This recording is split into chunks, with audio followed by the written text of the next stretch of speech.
किया था। पूरे दीवार के अंदर उसकी तहरीर लिखी हुई है। मकसद क्या है, जो नई जनरेशन है वो भूल रही है। इस नई जनरेशन को याद दिलाने के लिए ये सारे पोस्टर लगाए गए हैं। इस पोस्टर के अंदर क्या क्या टॉपिक है, कितने नाम हैं, हम दर्शक को इसके बाद बताएंगे। Crescent public school Republic day के मौके पर आप देख सकते हैं इस हॉल के अंदर तहरीक जंग आज़ादी और साजी वरासत, इस तरह के पोस्टर आपको यहाँ पे बहुत से मिलेंगे। इनका मकसद क्या है लगाने का, उद्देश्य क्या है, क्या चाहते हैं। और यहाँ एक पोस्टर पे ये लिखा है, आप देख सकते हैं, जय जमहूरिया की बहुत बहुत मुबारकबाद। लेकिन नीचे क्या लिखा है, Benazir Ansar education and social welfare society. हम जानना चाहेंगे कि इसका मकसद क्या है। सर बताइए, 26 जनवरी और क्रिसेंट पब्लिक स्कूल के हॉल में आपका बैनर लगा है और जंग आज़ादी के टॉपिक से बहुत से बैनर हैं, क्या संदेश देना चाहते हैं? पहली बात कि ये 75वें योम जमहूरिया के आप तमाम देशवासियों को बहुत बहुत मुबारकबाद जी।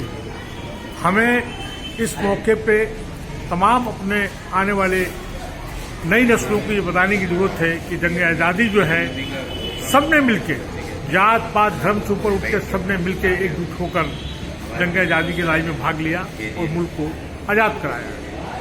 आज जो है हमें संविधान के साथ साथ में संविधान में जो हमारे ड्यूटीज लिखे गए हैं, हम राइट्स की तो बात करते हैं, हमें अपनी ड्यूटीज की भी बात करनी चाहिए। हमारे फ़र्ज के हमें क्या करना चाहिए, हम देश की किस तरह से सेवा कर सकते हैं, वो है। हमने साझी विरासत की बात इसलिए बार बार हम कहते हैं कि हमारी गंगा जमुनी तहजीब, आपसदारी, भाईचारगी और उसके साथ साथ अपने कॉमनल हार्मनी की हम बात करते हैं। भारतीय क्या है, भारतीयता क्या है, हम उसकी बात करते हैं। और आने वाली नस्लों को हमें इन सब चीज़ों को बताने की बहुत ही सख्त जरूरत है। और उसके साथ साथ इसमें देखेंगे कि आने वाली नस्लों को ये नहीं मालूम है कि जय हिंद जय भारत का किसने दिया नारा।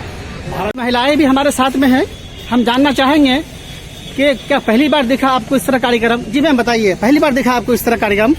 इस पैमाने पे पहली बार देखा है, इससे पहले भी देख चुके हैं, लेकिन इस पैमाने पे जो स्वतंत्रता संग्राम सेनानी जितने भी थे उनके बारे में इतनी बड़ी फहरिस्त है, ये अब पता चला है। तो क्या आप जनरेशन को बतलाएंगे आगे? जी, एज अ टीचर मैं जो है खुद भी मुझे जानकारी में इजाफा हुआ है, मालूमात में इजाफा हुआ है और आने वाली नस्लों को भी इससे जो है बहुत कुछ हासिल होगा। कहाँ से टीचर हैं आप, किस स्कूल में? मैं KGN स्कूल ऑफ एक्सीलेंस में हो रहा है इस टॉपिक पे। जी मैम, आपका नाम?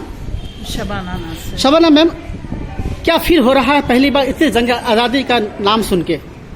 बहुत अच्छा महसूस हो रहा है, क्योंकि इसमें से चुनिंदा लोग थे, सिर्फ हम उन्हीं को जानते थे। उसके अलावा यहाँ पे जितने भी फ्रीडम फाइटर्स के फोटोज और उनकी जो समरी लगी है उसके बारे में हमें आज तक नहीं मालूम था। पहली बार हमें अंसारी साहब, आसिफा मैम और उनके जो ग्रुप मेंबर्स हैं उनकी वजह से ये जो एग्जीबिशन लगी हैगी, तो हमें बड़ी खुशी हुई कि हमारे स्कूल की टीचर्स, स्टाफ मेंबर्स और बच्चों को काफ़ी नॉलेज मिली है। जी, आपका नाम? हीना खान। कैसा लग रहा है इस नई टॉपिक को देख के, पढ़ के, सुन के? बहुत अच्छा लग रहा है और ज्यादा नॉलेज। नई जनरेशन को या स्टूडेंट को यहाँ से लेके क्या इसको कैसे फैलाएंगे? और नए लोगों को हमें जानने का मौका मिल रहा है जिनका नाम कभी भी आगे नहीं आया है जी। तो उनको और बच्चों, जैसे आपको किनका नाम मालूम नहीं था इसमें, इस लिस्ट में से फॉर एग्जांपल एक दो? जैसे कि अभी हमने शेख खान मैडम को देखा था जिनने स्कूल बनवाया था। जी जी, तो हमें उनके बारे में पता चला। जी, आप बताइए क्या इसमें योगदान करेंगे आप? जी सर, इसमें ना मुझे बहुत और ज़्यादा नॉलेज मिली है। जी जी जी, जिनको अभी तक नहीं जान पाए थे उनको भी और बढ़कर जान करने का मौका मिला है।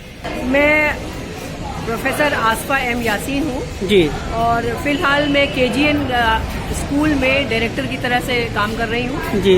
और मैं अपनी सर्विसेज बेसिकली इसलिए दे रही हूँ कि जो शिक्षा का उद्देश्य है उससे आज के बच्चे जो अगर थोड़ा सा उसका डायरेक्शन उनको नहीं मिल रहा है तो हम उनको किस तरह से वापस उस उद्देश्य को पूरा करने के लिए लाएं।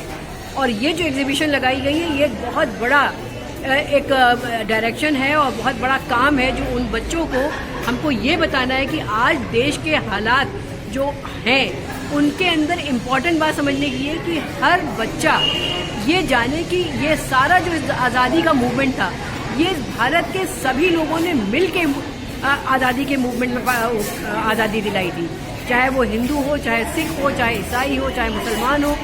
ये उस वक्त कोई धर्म में किसी ने नहीं पूछा था, वो सब एक थे, हिंदुस्तानी थे। और वही हिंदुस्तानी का जो एसेंस है आज की जनरेशन में, उसको डालना, उसको इनकलकेट करना, उसको बढ़ाना, उसको ग्रो करवाना बहुत इम्पोर्टेंट है।